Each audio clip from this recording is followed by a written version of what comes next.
একটি বিলাসবহুল বাড়িতে মেয়েটি তার শাশুড়িকে দেখে বুঝতে পারে যে তিনি সব সময় ভয়ে ভয়ে থাকেন। বছরের পর বছর আত্মীয়দের ক্রমাগত চাপের মুখে থেকে তিনি নিজের সাহস হারিয়ে ফেলেছেন। বিশেষ করে তার লোভী তাই চাচি বা বড় কোনো আত্মীয় তাকে সব সময় তুচ্ছতাচ্ছিল্য করে। সেই লোভী আত্মীয়কে একটা উচিত শিক্ষা দেওয়ার জন্য মেয়েটি একটি ফন্দি আটে। সে ওই মহিলার ফোনটি নিয়ে লোক দেখানোভাবে 1005 লাখের একটি বিশাল ট্রানজ্যাকশন করে দেখায়। এরপর ধরা পড়া এড়াতে সে কৌশলে তার শাশুড়িকে 5 লাখ এবং ওই মহিলার ছেলেকে আরও 5 লাখ পাঠিয়ে দেয়। সে হাসি মুখে বলে বাকি টাকা যেন তারা বিয়ের উপহার হিসেবে ধরে নেয়। এতে ওই মহিলা খুশি হয়ে ফোন নিয়ে সেখান থেকে চলে যান। কিন্তু মেয়েটি সেখানেই থেমে থাকেনি। সে চেয়েছিল তার শাশুড়ি যেন ভবিষ্যতে আর কাউকে ভয় না পান। সে তাকে বোঝাতে শুরু করে যে তিনি মোটো দুর্বল বলন অনেক শক্তিশালী। তাকে নিজের প্রতি আত্মবিশ্বাস রাখতে অনুপ্রাণিত করে। সারা রাত ধরে মেয়েটি তার শাশুড়িকে বিশেষ প্রশিক্ষণ দেয়, কিভাবে যুক্তি দিয়ে কথা বলতে হয় এবং মানুষের সামনে ভয় না পেয়ে উত্তর দিতে হয়। দৃশ্য 5, সাহসের পরীক্ষা।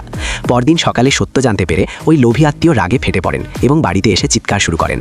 তাকে দেখে শাশুড়ি প্রথমে ভয় পেয়ে গেলেও আড়া থেকে মেয়েটিকে সাহস দিতে দেখে তার মনে আত্মবিশ্বাস ফিরে। মাকে ভালোবাসলে চ্যানেলটি সাবস্ক্রাইব করুন। যদি আপনার অন্তরে আল্লাহর প্রতি বিন্দুমাত্র ভালোবাসা থাকে তবে এখনই কমেন্টে একবার লিখে জানান আলহামদুলিল্লাহ। আসে গতরাতের প্রশিক্ষণের কথা মনে পড়তেই শাশুড়ি সোজা হয়ে দাঁড়ান এবং দৃঢ় কণ্ঠে বলেন, এতে বছর ধরে আত্মীয়তার দোহাই দিয়ে তুমি আমাদের উপর অত্যাচার করে এসেছো। তুমি কি ভেবেছো আমি আগের মতোই চুপ থাকবো?